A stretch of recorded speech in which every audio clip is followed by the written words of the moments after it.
constantly use the word value. So what's the main trigger for looking for a partner? Is it to branch into overseas expansion? Is it to have more financial muscle to move into the regional market in India? I actually believe that it's a two-pronged. Content will have different kind of resonance in different parts of the world. So the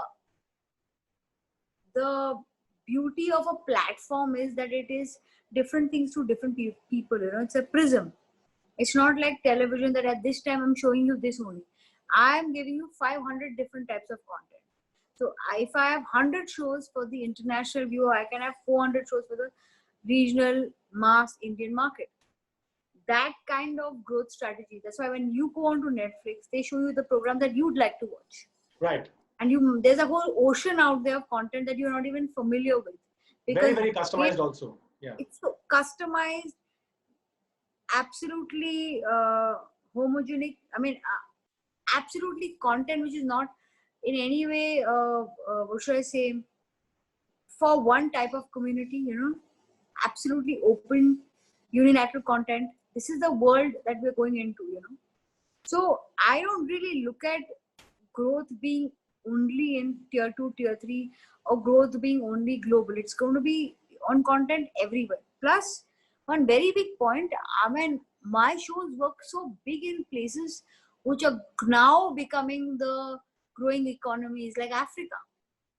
Right. I mean, I look at probably having Alt Balaji well marketed in Africa. Imagine Alt Balaji shows, with soaring ratings in Nigeria or a Cameroon.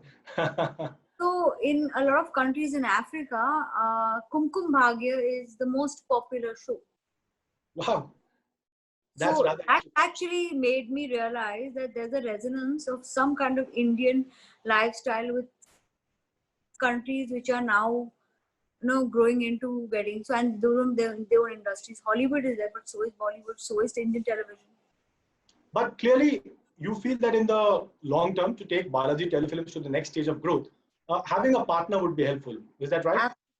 Like I said, I definitely would look at a partner that can grow the business. That's my first and foremost. I definitely don't want to be a big fish in a small sea. I don't mind being owning a smaller bit of a very big ocean. So growing the company would be the first and foremost reason to actually take an investment. Right. And in any case, you guys are very uniquely positioned in the digital space because you're equally adept at 3 mediums: TV, you've got movies. We have about 30% of our content being produced by Balaji Telefilms. Balaji Telefilms gives us discounts. At the same time, there's an arm length distance. If tomorrow the content is not good, I reject the content. We reject the content. So wearing different hats, and it works on their top line. It works on our content because we get like the best production at the lowest cost. I'm going to push my luck over here, Ekta. If you get a mouth-watering offer from maybe a global OTT rival at a premium to become a partner, would you be willing to consider it? See, for me, I look at it very simply. I don't look at anyone as a rival. And any kind of collaboration that builds the company, I really look at it as if it's a win-win for both, why not? Sure. All right. Okay. Next topic is a very, very contentious topic, Ekta, and that's about theatrical releases. You've seen the standoff between producers, theaters. Theaters have shut down because of COVID-19. You've seen many OTT players like Disney Plus, Hotstar choosing to release some of their movies on the OTT platforms first and not waiting for the movie halls to start. In fact, I think one of your movies as well. Yes, Dolly Kitty or Chamakte Sitare is coming on Netflix. Right. So it's also slated for Netflix. You're a very key stakeholder, Ekta, in this. So help us understand how long is the standoff going to last, and are there any disadvantages for holding back and being patient for the movie halls to open? What's the issue over here? Standoff more than anything else. It's like this. There is no option. One revenue stream has stopped because going to theaters is now with the pandemic pretty much a risk. With the revenue stream stopping, producers have had no option but to release their films on OTT. It is stopgap arrangement for definitely for big films, because big films would want to not lose out on that revenue stream. But for small films, it is now taken off the stigma. I always believe a lot of films were meant for individual viewing. I mean, it never took away from the film, but you charged for a Salman Khan, Shah Rukh Khan film $200, and you charged for a small eclectic film $200. Automatically, the small film would lose out on a certain viewer, you know, and would probably pull in only that many viewers. But today, because some films can directly go on to, and PNA is so expensive, you know, print and advertising. Now you can actually directly make a film for a OTT platform without the film becoming, oh, it's a digital film. That stigma is now gone. Which is good. It's part of every evolving industry. Looking at this new opportunity today, that I don't have to make all my films for theatrical release anymore. But is it commercially viable, Ekta, this strategy? Of course it is, because you always plan it that way. Most OTT platforms are now saying, fine, you know what, that's your cost, and we give you either 80% of the cost if you have a theatrical release, or 100 plus 15% or 20%, depending. So you plan your cost accordingly. So, and they are not meant for theatrical release. In fact, sometimes you lose money, because sometimes a film, say, I'll just give you a broad example, even if it is a 8 to 10 crore film, would require minimum 6 crore PNA. The basic PNA, print and advertising, to have a decent release is 6 crores. I have to make you aware of the film first. I have to actually out there promote the film. Right. I have to buy spots on television. I have to then get prints to release the film. True. That additional cost is sometimes what a film does not cover. All right. All right. So it has to be obviously smartly budgeted. Smart budgeting. Small films have now got a new avenue with OTT, and big films will go back to releasing in theater. So I actually think there's going to be a lot of pros and very few cons for even the film industry. All right. All right. Now, Ekta, you know, you're a creative person, and clearly as a creative person, you would value the importance of choice for a subscriber. You would value the choice. You would value the importance of freedom for a subscriber. Absolutely. Is it practically possible, Ekta, to find a middle ground between filtering OTT content, which is now being spoken about widely, and at the same time respecting the choice and freedom of the individual subscriber? What's your take on this subject? I actually believe in self-censorship. And it's a very, very firm belief I have, which means that most of the content on OTTs would have to carry disclaimers, would have to carry age profiles, would have to carry strong, footnotes that it contains sexual content, it contains disturbing content, and then leave the choice to the viewer. I think there has to be the OTT platform then shares some responsibility with the parents out there, who then have to do a child lock on content which is clearly not for a certain age group because of the disclaimers, and we're going to see to it that most of the technology allows that. So with that, when you're above 18, then it is pure choice. Then you have a choice to say, I want to watch this content, and I'm allowed to watch this content, and I'm telling you what this content is. So then with the viewer warnings. Absolutely. As a company, we try to not support misogyny, and we try not to support anything that hurts sentiments.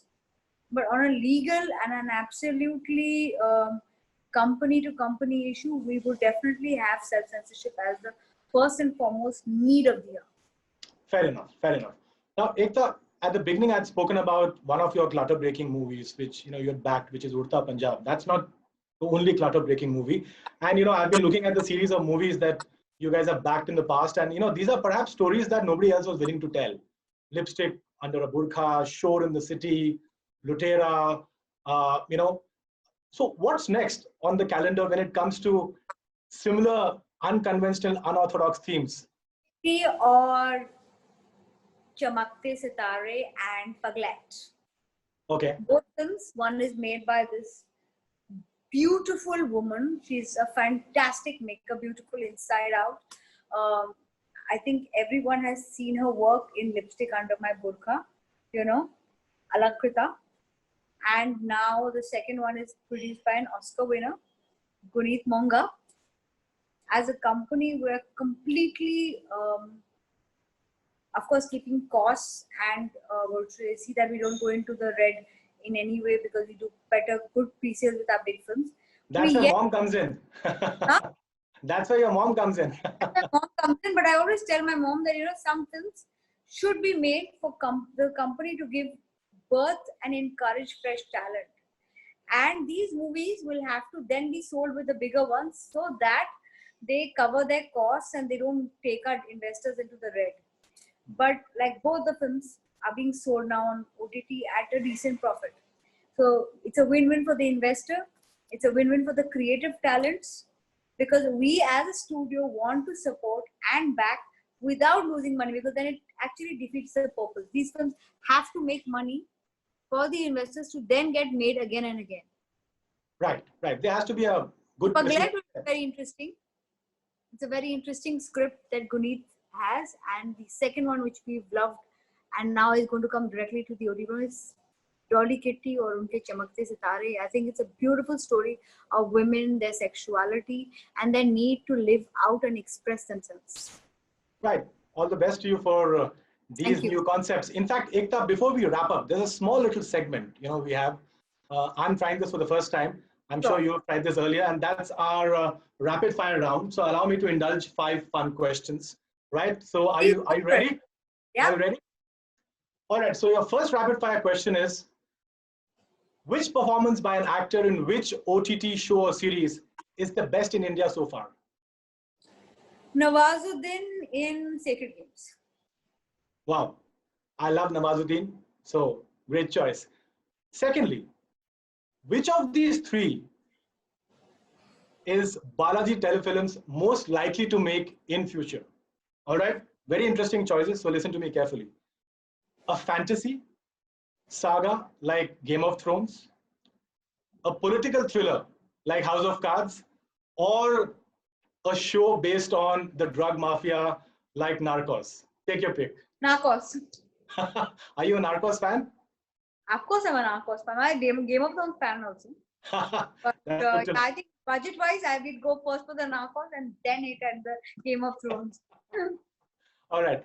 Best looking man in the entertainment industry, India and overseas. 2 choices. Matthew McConaughey internationally, and in India, Akshay Kumar. All right.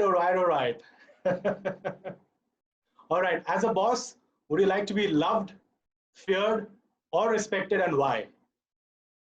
I definitely want to be respected, and because I actually believe respect comes with time. Love usually is if you feed someone's ego, if you feed someone's, if you're a people's person, it's easy to be loved. You're hated if you want to get your job done. So both love and hate are more personal journey and got nothing to do with me. But respect comes with time when you actually realize that decisions, good, bad, ugly, you might love somebody for it, you might hate somebody for it, but it's for the greater good. Well put. My last rapid fire question, your favorite TV show outside the Balaji Telefilms universe? Indian?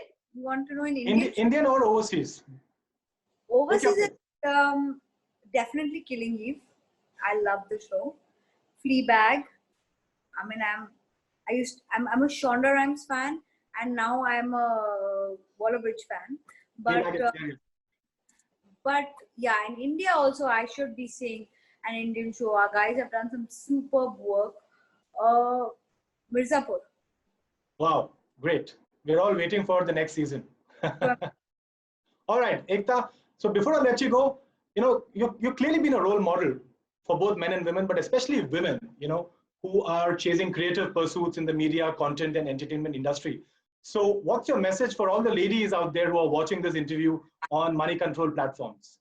Don't listen to any messages. Do what you want. You don't have to be an achiever. You don't have to be an exceller. Don't get taken in by false assumptions that only if you are an achiever, you need to be put on a pedestal. You don't have to be on a pedestal. You don't have to be revered. You're neither a Dian or a Devi. You just you. Celebrate yourself and do not care if no one else does. There you have it, the straight talking Ekta Kapoor.